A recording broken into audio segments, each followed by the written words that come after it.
Siapa itu remaja? Remaja merupakan proses di mana terjadinya masa peralihan dari masa anak-anak menuju masa dewasa, yaitu meliputi semua perkembangan yang dialami sebagai persiapan menuju dewasa. Rentan masa remaja sendiri adalah pada usia remaja, yaitu usia 12 tahun sampai 18 tahun. Di masa remaja inilah banyak perubahan yang dialami, dari perubahan fisik sampai perubahan psikis.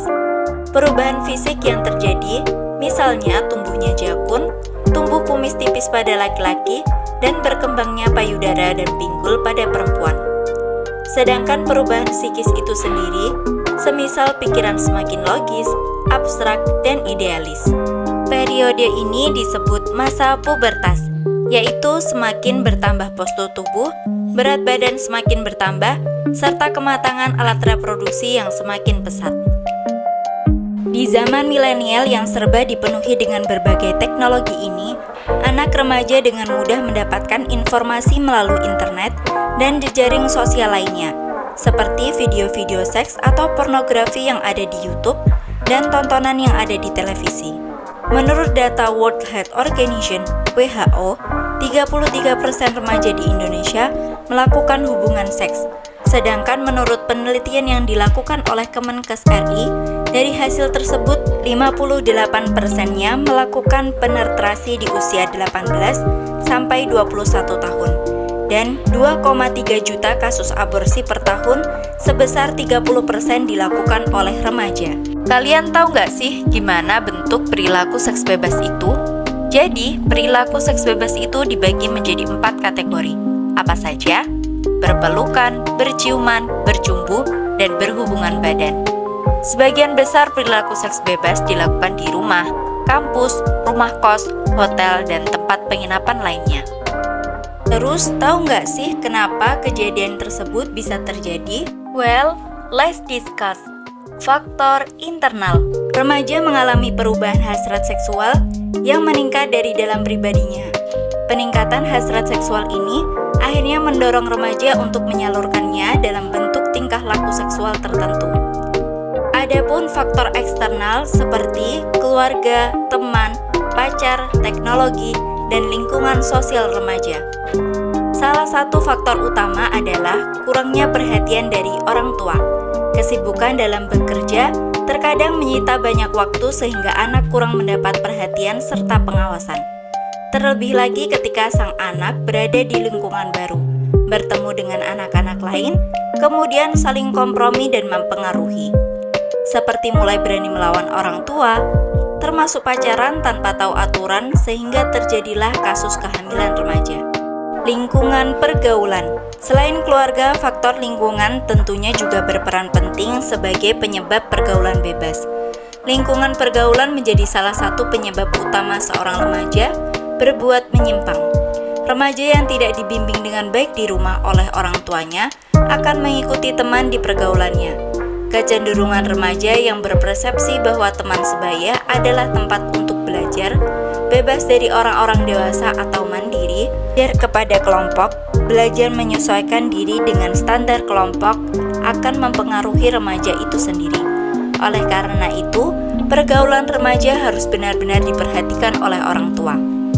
Remaja yang memiliki hubungan yang baik dengan orang tuanya, iklim keluarga sehat, cenderung dapat menghindari diri dari pengaruh negatif teman sebayanya, dibandingkan dengan remaja yang hubungan dengan orang tuanya kurang baik. Lingkungan tempat tinggal. Lingkungan tempat tinggal juga bisa menjadi faktor penyebab pergaulan bebas pada remaja. Jika lingkungan tempat tinggal banyak pelaku buruk seperti mabuk-mabukan, judi, pencuri, narkoba, dan lain-lain, bisa jadi remaja akan terpengaruh. Apa sih dampak dari seks bebas ini? Seks bebas ini berdampak sangat ditakuti para orang tua sebab dapat merusak mental, moral, kondisi psikologi, dan kesehatan reproduksi anak.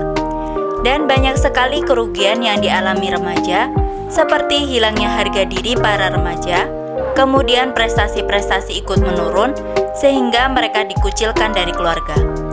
Menurut data Kementerian Kesehatan RI, ada 58% remaja putri yang hamil di luar nikah dan berniat untuk aborsi. dari hasil survei yang dilakukan, ada catatan-catatan penting yang perlu diperhatikan. Pada skala nasional terdapat penurunan angka fertilitas remaja, yakni 51 dalam 1000 kelahiran SDKI 2007 menjadi 48 dalam 1000 kelahiran SDKI 2012. Tindakan remaja saat hamil secara tidak diinginkan, hasil analisisnya cukup mengkhawatirkan, yaitu 6,4% diantaranya mencoba aborsi namun gagal, sementara yang meneruskan kehamilannya ada 33%. Ada juga penyakit menular seksual (PMS) merupakan salah satu masalah kesehatan reproduksi yang disebabkan perilaku seksual yang tidak aman. Data World Health Organization (WHO) menyatakan lebih dari 1 juta orang terkena PMS setiap harinya dan 357 kasus terjadi setiap tahun. Laporan Ikatan Dokter Anak Indonesia, sekitar 1.188 anak di Indonesia positif HIV. Data ini diperoleh selama Januari-Juni 2022. Kemenkes mencatat penderita HIV lebih banyak laki-laki ketimbang perempuan.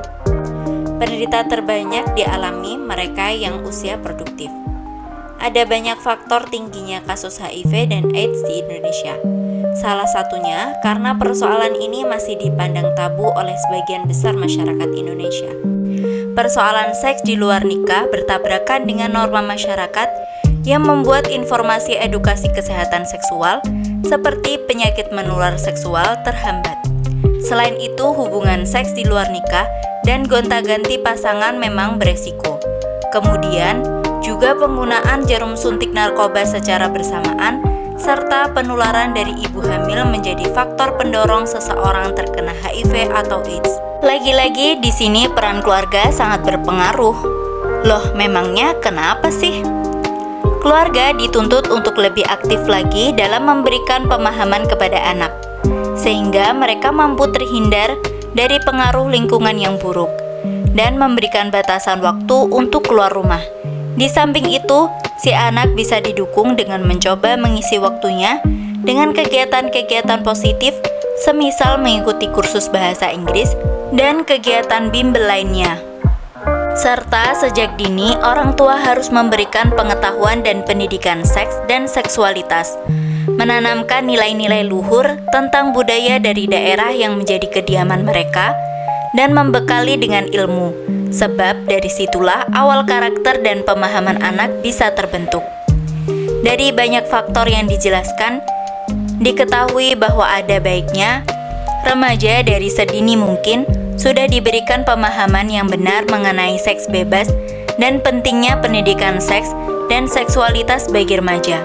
Perlu ada dan diingatkan terus untuk melakukan refleksi dan komunikasi agar nantinya remaja tersebut mengerti mengenai seks bebas dan paham dengan resiko atau bahaya yang ditanggung apabila melakukannya.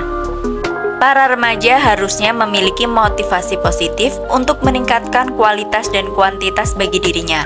Selain itu, dalam konteks pergaulan, seharusnya remaja lebih memperhatikan mengenai pergaulannya, sehingga remaja dapat memilah dan memilih pergaulan yang membawa dampak positif dan negatif bagi dirinya. Dalam konteks media massa juga, seharusnya remaja menggunakan sarana media massa ke arah yang positif, sehingga dapat bermanfaat dari tujuan media massa itu sendiri.